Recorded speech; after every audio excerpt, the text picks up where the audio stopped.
আল্লাহ পাক বলেন ওয়ামতাজুল ইয়াউমা আইয়ুহাল মুজরিমুন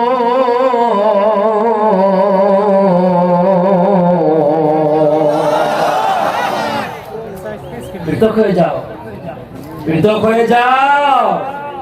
ওই সময় আপনি লড়বেন না, আপনি সরবেন না, আপনি যাইতে চাবেন না বাম দিকে। ওই সময় আপনার পাক আপনি নিজেই বলবেন কি রে দুনিয়া বেঁচে থাকতে এফএক্স জুতা পরাইলাম, বাটা পায়ে পায়ে অনেক দামি দামি জুতা পরাইলাম, হ্যাঁ আমিন শুজ পরাইলাম, এত রসুন তেল ব্যবহার করলাম তোর জন্য, বিদেশে ঘুরলাম তোকে নিয়ে, প্লেনে ঘুরলাম তোকে নিয়ে, বিদেশে কম্বল দ্বারা তোকে আবৃত করে এত সুস্থ রাখলাম, কিন্তু আজকে তুই আমার কথা শুনিস না কেন? বা ওই সময় জবান খুলে দেওয়া হবে, উত্তর দিয়ে বলবে 70 বছর হায়াত পেয়েছিলেন, 6,13,232 ঘন্টা সময় পেয়েছিলেন, আর্জেন্টিনার পক্ষে লাফাইছিলেন, ব্রাজিলের পক্ষে লাফাইছিলেন যুবক, কথা বলো ঠিক কিনা?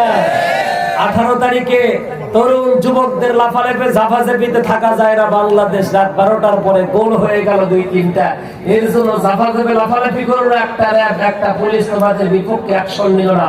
অথচ যখন ন্যায় সঙ্গত অধিকার আদায়ের জন্য লিল্লাহি তাকবীর বলে স্লোগান দেয়, ব্যক্তির পরিচয় হয় বাবাই দুই দিয়ে পুরা সন্তানগুলো ঝাঁপিয়ে পড়ে গুলি করে ওই কথা বলেন ঠিক কিনা?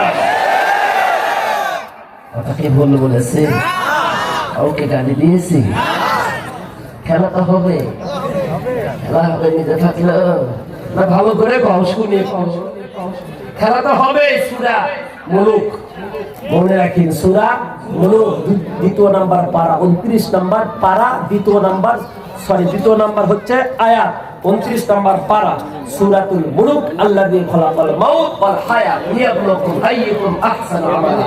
জিতে যাবে তোমরা, জিতে যাব আমরা, কিন্তু তোমরা যারা বড় বড় কথা বলতেছে তোমাদের অবস্থা কি হবে একটু ভেবে চিন্তে দেখো। ওই দিন তোমাদের উকিল থাকবে না, ওই দিন তোমাদের সাক্ষী থাকবে না, ওই দিন তোমাদের পক্ষে কথা বলার কেউ থাকবে না।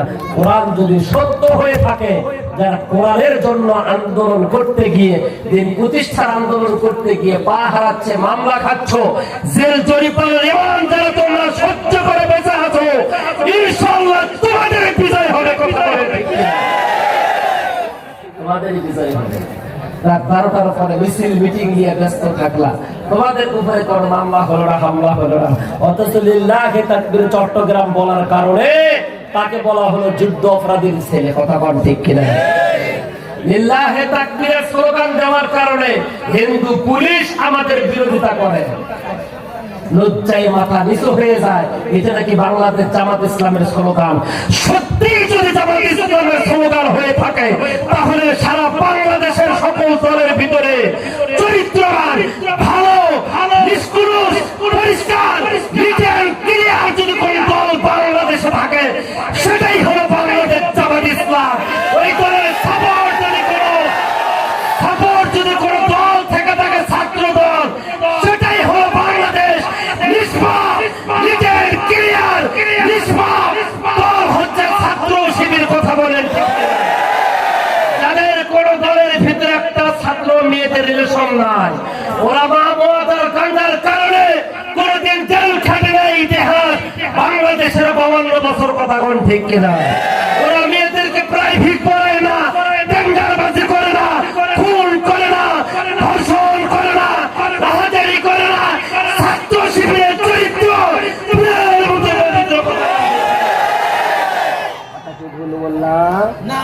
কথা কি ভুল বলেছি? কথা কি আমি খারাপ বলেছি? বেশি অতিরিক্ত কষ্ট দিয়েছি? যদি মুসা আলাইহিস সালামের উপরে তহমত দিয়ে থাকে, তাহলে মামুনুল হকের উপর তহমত দিয়েছে। আমির হামজার সন্তানগুলো আজকে বাবা পেছে থাকার পরে এতিমের মতো যারা করেছে, অবশ্যই তাদের বিচার হবে একদিন। কথা বলেন ঠিক কিনা? আমরা করি না, আমরা কখনো এই চিন্তা ধারা করি না, আমরা পরিবার থেকে বিদায় নিয়ে মাঠে নামি। কথা কোন ঠিক কিনা? সামনের দিন বিজয়ের দিন, সামনের দিন ইসলামের দিন, সামনের দিন কোরআনের দিন, ইনশাআল্লাহ। কথা বলেন ইনশাআল্লাহ, কথা বলেন ইনশাআল্লাহ। আল্লাহ পাক কবুল করুক, বলেন আমিন। আমার ভাইয়ের, আমার বন্ধুগণ, মোর আলোচনায় ঢুকে যায়। আল্লাহ রাব্বুল আলামিন বলবেন আমতাজুল ইয়াওমা আইয়ুহাল মুজলিমুন পৃথক হয়ে যা। আজকে পৃথক হয়ে যা কারা দুনিয়াতে যারা ডিস্টার্ব করেছে কোরআনের কর্মীদেরকে, ইসলামী আন্দোলনের কর্মীদেরকে, কোরআনের পাখিদেরকে, তোমরা যারা কষ্ট দিয়ে জুলুম করে তাদের উপরে নির্যাতন করে যারা দুনিয়াতে তোমরা তাদেরকে অপদস্থ লাঞ্ছিত করে যারা তোমরা আবদ্ধ করে রেখেছিলে, আজকে পৃথক হয়ে যা, পৃথক হয়ে যা। পৃথক হওয়ার কথা বলার সঙ্গে সঙ্গে এই পার সাথে কথা বলবে তারা, পাকে বলবে বাম দিকে যাস কেন, ডান দিকে যা, ওই দিকে তো জান্নাতে নেওয়া হচ্ছে, ওই দিকে যা। সঙ্গে সঙ্গে পা বলবে না না, তোমাকে হায়াত দেওয়া হয়েছিল 70 বছর 6,13,232 ঘন্টা সময়, তোমাকে তোমার আনুগত্য, তোমার গোলামি, তোমার দাসত্ব করার জন্য আল্লাহ পাক বলেছিল। কিন্তু আজকে তোমার গোলামি হবে না, তোমার গোলামি থেকে মুক্ত করে আল্লাহর গোলামি করে আমাকে আজকে হাসর ময়দানে দেখাইতে হবে। বলেন না সুবহানাল্লাহ। আমার ভাইরা ওই সময় বাতিল শক্তিদেরকে দুনিয়াতে যারা জুলুম করেছে, নির্যাতন করেছে, অপদস্থ অপলাঞ্ছিত হেয় প্রতিপন্ন করেছে, ওই সমস্ত ব্যক্তিদেরকে ধাক্কায় ধাক্কায় ওদেরকে লাঞ্ছিত অপমানিত করে জাহান্নামের ভিতরে নিতে হবে। অতএব দুনিয়াতে বেঁচে থেকে বারবার বলতেছেন যে খেলা হবে, খেলা হবে, ওই খেলার চিন্তা করার দরকার নাই। খেলা তো একদিন হবে, ফাইনাল খেলা, ওইটা হবে হাসর ময়দান। পথ হবে দুইটা, একটা জান্নাতে আর একটা জাহান্নামে। আল্লাহ পাক সে কথা সূরা মুলুকে 2 নম্বর আয়াতে বলেছেন, আল্লাযী খালাকাল মাউতা ওয়াল হায়াতা লিয়াবলুয়াকুম আইয়ুকুম আহসানু আমালা ওয়া হুয়াল আজিজুল গফুর।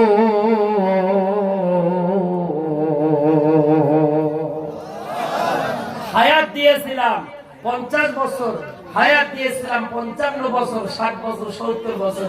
কি করেছিলেন কাদের সাহেব? কি করেছিলেন ডক্টর মাসুদ সাহেব? কি করেছিলেন মির্জা ফখরুল সাহেব? কি করেছিলেন প্রেসিডেন্ট, মন্ত্রী, এমপি, চেয়ারম্যান, মেম্বার? কি করেছিলেন দুনিয়াতে? হিসাব দিয়ে যাও। ইজা যা আদলুহু ইস্তাখিরুনা সাআতা ওয়ালা ইস্তাকদিমুন। আগাইতেও পারবেন না, পিছাইতেও পারবেন না, হিসাব দিতে হবে। দুনিয়াতে শুধু খেলা হবে বলে লাভ নাই, আসল খেলা হাসরে। কথা কোন ঠিক? আসল খেলা কোথায়? জোরে বলেন কোথায়? ওই দিন আপনার মা আমার মা, ওই দিন আপনার নেত্রী আমার নেতা সবাই উলঙ্গ হয়ে দাঁড়াবে। ওই দিন কোনো সাক্ষীদাতা নাই, ওই দিন পক্ষপাতিত্ব নাই, ওই দিন উকিল নাই, ওই দিন কোন প্রকার আপনার পক্ষে কথা বলার কারো ক্ষমতা থাকবে না। তবে হ্যাঁ, কথা বলার মতো ক্ষমতা থাকবে একমাত্র আল্লাহর কোরআন। কার? এই কোরআনের আন্দোলন করতে গিয়ে যারা জেল খাটতেছে তাদের বিপক্ষে কোরআন দাঁড়াবে, তাই না? তাদের বিপক্ষে দাঁড়াবে। যারা মামলা খাচ্ছে, হামলা খাচ্ছে, তাদের বিপক্ষে না। কোরআন বলেছেন قال القرآن الشافي مشرف ما يعلم مصدق من زعله أمامه قده إلى الجنة। রাওয়াহু তিরমিজি শরীফের হাদিস। আল্লাহ রাসূলের জামাতা হযরত আলী বলেন, আমি কুরআন আমার পক্ষে যারা কথা বলবে, আমাকে নিয়ে যারা রিসার্চ করবে, গবেষণা করবে, ইসলামী আন্দোলন করবে, আমি কোরআন ওরা কবরে ওদেরকে বাঁচাবো, হাসরে বাঁচাবো, মিজানে বাঁচাবো, ফুলসিরাতে বাঁচাবো, জান্নাতে ঢুকায়া না দেওয়া পর্যন্ত ওদের কিছু পাওয়া হবে না। তাদের বিরুদ্ধে কথা বলবো। জ্ঞান, বিবেক, বুদ্ধি, প্রজ্ঞা থাকার পরেও আমি কোরআনকে তুচ্ছ তাচ্ছিল্য মনে করে দুনিয়াতে অ্যাভয়েড করে চলেছে, দুনিয়াতে আমাকে ওভারটেক করে চলেছে, বুড়াঙ্গুল যারা দেখিয়েছে, আমি কোরআন হাসরের ময়দানে তাদের বিপক্ষে দাঁড়াবো।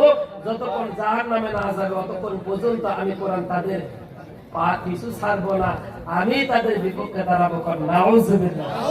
সম্মানিত ভাইরা, কষ্ট হয়? খারাপ লাগে?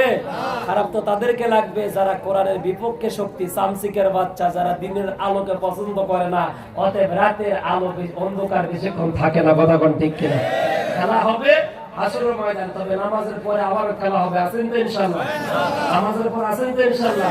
জোহরে আযান, every work has its own time. প্রত্যেকটা কাজে নির্দিষ্ট সময়। জোহরে আযান, আযানের পরে আরেকটু খেলবো, খেলার পরে ইনশাআল্লাহ বিদায় নেব। তারপরে তো মামা আছে ইনশাআল্লাহ। ওয়াকির দাওয়ানা আলহামদুলিল্লাহি রাব্বিল আলামিন। যাদের ওযু নেই ওযু করে আসেন, ইনশাআল্লাহ জোহরে আযান হবে, আযানের সঙ্গে সঙ্গে নামাজ হবে।